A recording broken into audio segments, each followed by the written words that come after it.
La Sonatrach vient de perdre une nouvelle affaire d'arbitrage international, l'opposant à la compagnie norvégienne Statoil. À cause d'une faute commise par Shakib Khalil, la Sonatrach devra verser à Statoil une somme équivalente à 400 millions de dollars. Le tribunal arbitral a confirmé une décision prise le 30 avril 2013 à la suite d'un arbitrage mené sous les auspices de la Chambre de commerce internationale. Cette procédure avait été engagée par Statoil, qui considérait que la Sonatrach avait failli à des accords signés en 2008 et qu'elle devrait payer les dommages importants.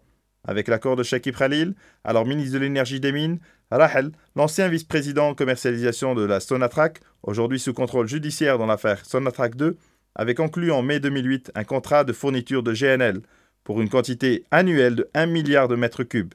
Mais 2 ans plus tard, la Sonatrach était incapable de fournir ces quantités de gaz naturel liquéfié, en raison notamment de la baisse de la production. Cette dernière est allée alors au bout de sa logique en recourant à l'arbitrage international et obtenu gain de cause en avril 2013. L'appel introduit par la Sonatrach n'aura servi en fait qu'à renflouer les caisses du cabinet d'avocats qui a été engagé pour la circonstance. Une autre procédure d'arbitrage international engagée par la compagnie italienne Enel devrait saigner davantage la Sonatrach.